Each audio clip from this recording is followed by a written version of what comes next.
Welcome back, everyone. Welcome back to this video. In this video, we'll be talking about advanced breathwork techniques for seasoned gym goers, right? Someone like me would be considered a seasoned gym goer. I think anyone that goes over 1 year would be considered seasoned. So if you're not seasoned, you know what you got to do. Go hit that gym for 1 year, consistently get those gains. You're a seasoned gym goer. But the key here is, what's fascinating is I've seen a lot of people in the gym and for the past 3 years, and they have yet to have any gains. Why is that, right? That's something that's perplexing me.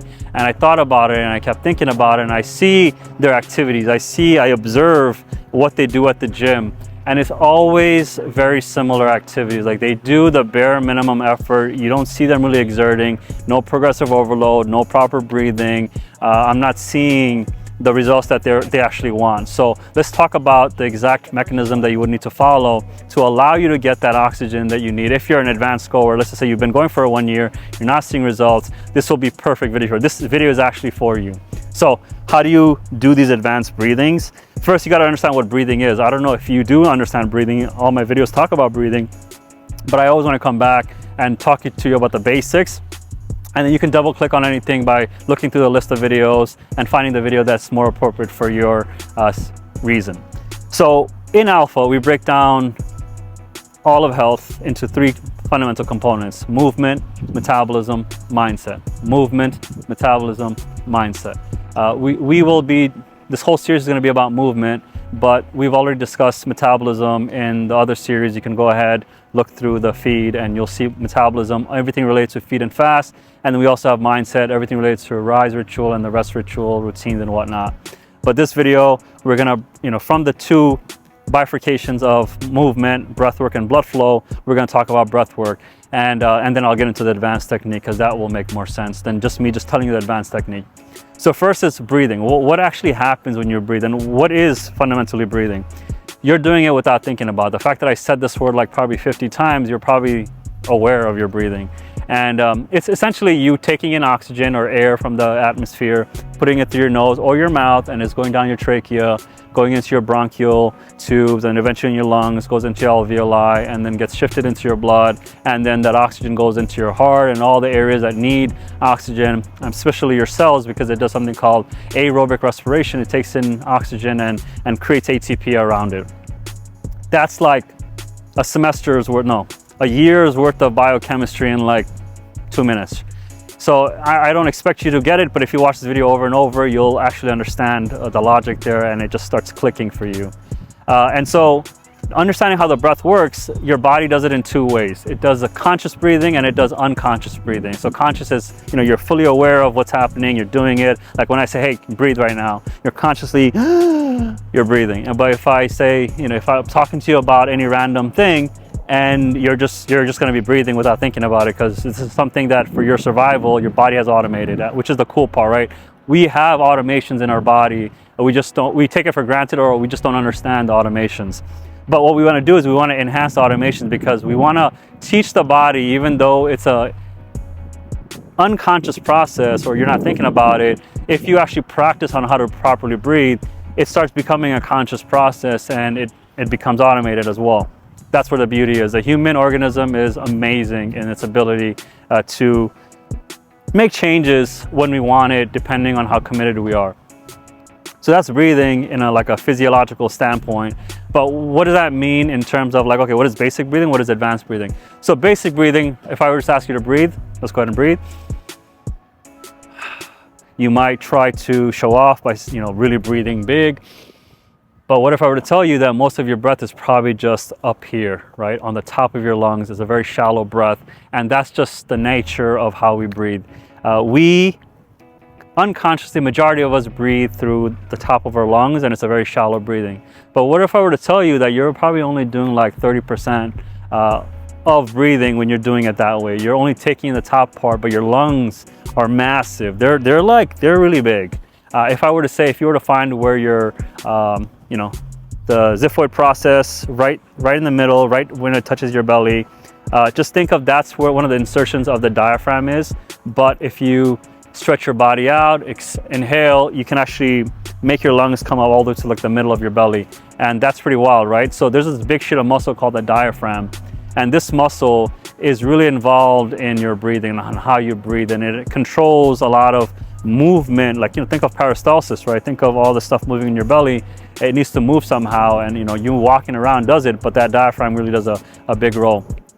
So what happens is when you take a big breath in and you're actually doing it from the belly breathing, you're pushing the diaphragm down, it contracts, and your lungs expand, and you're able to get more oxygen in your lungs itself, right? The lobes itself. Think about it from the perspective of like what we just said before. If you're breathing from the top of your lungs, you're only getting like 30%. But if you breathe from the lower lobes as well, it's like 2/3 of your lungs are down there. And so you're gonna get like close to 80 to 90% activation and uptake of oxygen, which is pretty wild, because many of you haven't experienced it, but when you do experience it, it's just like, whoa. And with that being said, we're actually gonna do it together. We're gonna take 5 deep belly breath, diaphragmatic breathing, and you're gonna know exactly what I'm talking about. So let's go ahead and put our right hand on our heart, left hand on our belly. And what we want to do is we want to expand the belly, rise the chest, right? Expand the belly, rise the chest. And I'm going to turn to the side so you get to see what that looks like from a mechanical standpoint. So you can't really see it from my jacket, but you want to expand the belly. So, right? So you want to expand the belly, right? And bring up the air to your chest, and then let it go. I'm making dramatic noises because I want to exaggerate it, but you know what I mean. You don't have to make the sounds. So you want to inhale from the belly, inhale from the top, and you let it go. So we're gonna do 5 of these, and at the 5th one, we'll just chill out for a little bit, and I want you to be very conscious on what just happened. So we'll do 5, and then we'll come back. So 3, 2, 1. 1, 2, 3,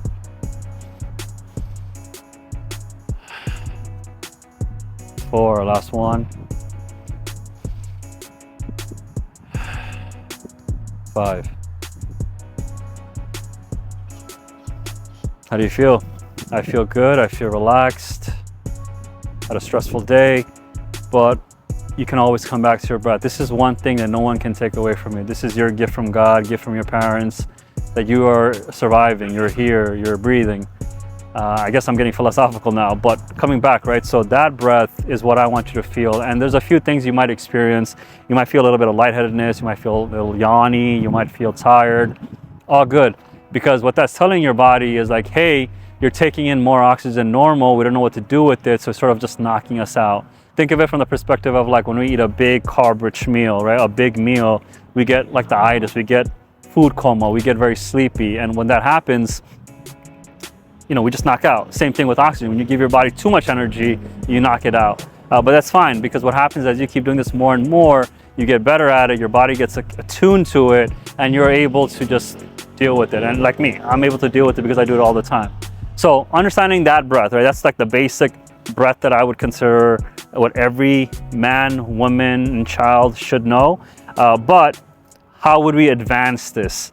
This is where first the basics really mean something, and then you go ahead and apply the basics to make it more advanced. So you embody it, you personalize it, you make this breath your breath. So what does that mean? That means if I told you, you just gotta do belly breathing and raise it to your chest and let it go, you decide if you wanna do 5 reps, 10 reps, 20 reps, 30 reps. The more reps you do, the more oxygen you intake. And just to give you context, at one point I've done this type of breathing for probably 1 hour straight. 1 to 2 hours straight. This is not normal. Just putting it out there. It's not normal at all. It's called holotropic breathing. But when you are at a state where you need a modality that will be effective, and you've tried a lot of other modalities, you'll explore. And that's what I did, and I fell in love with it, and which is why I'm passionately talking about it with you, because I want to share that gift with you, and eventually you can share it with someone else if they do need it as well. So when you're in the gym, every single activity that you do, I want you to start off with a few breaths, 5 breaths minimum, and then feel how you feel. If you feel good, hit that set. And I guarantee you'll hit that set like, oh wow, that was easy. Why? Because we're hyperoxygenating the cells, and the cells, again, has not built up enough mitochondria to make the ATP for you to do that activity. But when you take in those big breaths, big diaphragmatic breathing, you'll be able to get more ATP because you're doing aerobic respiration. Remember that? You're doing aerobic respiration, and then you'll be able to go ahead and do that activity, and you'll actually recover faster as well, because again, you're giving it energy. You know, we try to sometimes forget that we need oxygen to survive, right? We forget that because it's just automatic, but let's just say you go into a room where there is no oxygen. I mean, you're shit out of luck, right?